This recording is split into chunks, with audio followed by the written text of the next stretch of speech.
तुमच्या तोंडातून निघेल, वा काय रेसिपी होती, काय चव होती रेसिपीची। ही तुम्ही रेसिपी रोजच करून खाल, इतकी टेस्टी आणि चविष्ट ही रेसिपी तयार होते। सो ही रेसिपी करण्यासाठी आपण सुरुवात करूया। सगळ्यात पहिल्यांदा इथे आपल्याला बाउल घ्यायचा आहे। या बाउलमध्ये आपल्याला 2 अंडी फोडून घ्यायची आहेत। ही मी बॉयलर कोंबडीची अंडी घेतलेली आहेत। जर तुमच्याकडे गावठी कोंबडीची अंडी अवेलेबल असतील तुम्ही ती घेऊ शकता। इथे आपल्याला हँड बीटर घ्यायचा आहे। जर तुमच्याकडे अशा प्रकारचा हँड बीटर नसेल तुम्ही चमच्याच्या मदतीने सुद्धा हे फेटू शकता।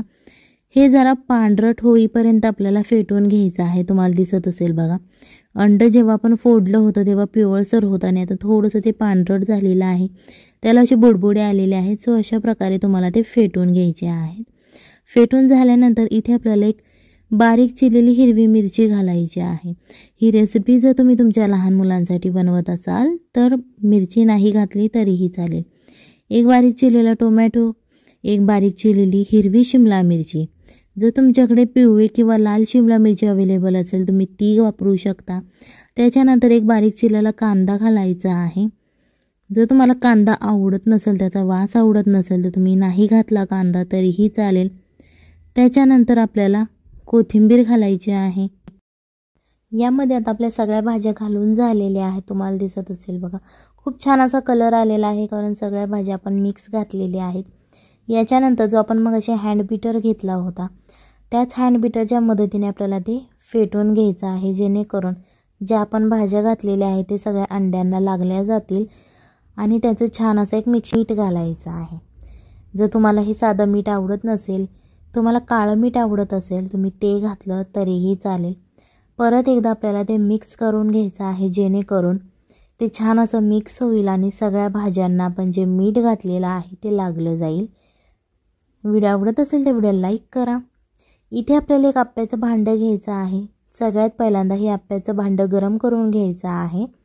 हे भांडं गरम झाल्यानंतर यामध्ये आपण तूप, तेल, बटर तुम्हाला जे काही आवडत असेल तुम्ही ते घालू शकता। त्याच्यानंतर एक एक करून आपल्याला हे सगळे होल्स भरून घ्यायचे आहेत।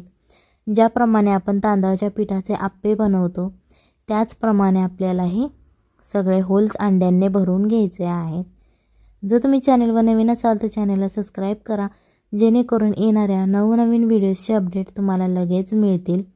सो अशा प्रकारे आज आपण अंड्यांचे आप्पे बनवणार आहोत। सो ही रेसिपी तुम्ही एकदा नक्की घरी ट्राय करा, आपल्या फॅमिलीला खाऊ घाला आणि मग मला कमेंटमध्ये सांगा कशी झाली होती। ही रेसिपी तुम्ही तुमच्या मुलांना, लहान मुलांना टिफिनसाठी देऊ शकता, कारण अंडी खाणं हे लहान मुलांसाठी खूप चांगलं असतं। सो त्याच्यासाठी तुम्ही ही रेसिपी देऊ शकता। जर तुम्हाला तेल आवडत नसेल तुम्ही ते बटर किंवा तुपामध्ये ही रेसिपी बनवू शकता। ब्रेड बरोबर खाऊ शकता, चपाती बरोबर खाल्लं तरीही खूप छान याची टेस्ट लागते किंवा असंच जरी खाल्लं तरीही खूप छान टेस्ट लागते। सो ही रेसिपी नक्की एकदा घरी ट्राय करा, आपल्या फॅमिलीला खाऊ घाला आणि मग मला कमेंटमध्ये सांगा कशी झाली होती। सगळ्या बाजूने छान असं क्रिस्पी होईपर्यंत आपल्याला फ्राय करून घ्यायचं आहे। जर तुम्ही आपल्या इन्स्टा आयडी आणि फेसबुक पेजला अजून फॉलो केलं नसेल तर त्याची लिंक मी तुम्हाला डिस्क्रिप्शन बॉक्समध्ये दिली आहे, तिथून तुम्ही फॉलो करू शकता किंवा सर्च करून सुद्धा फॉलो करू शकता। Bye bye.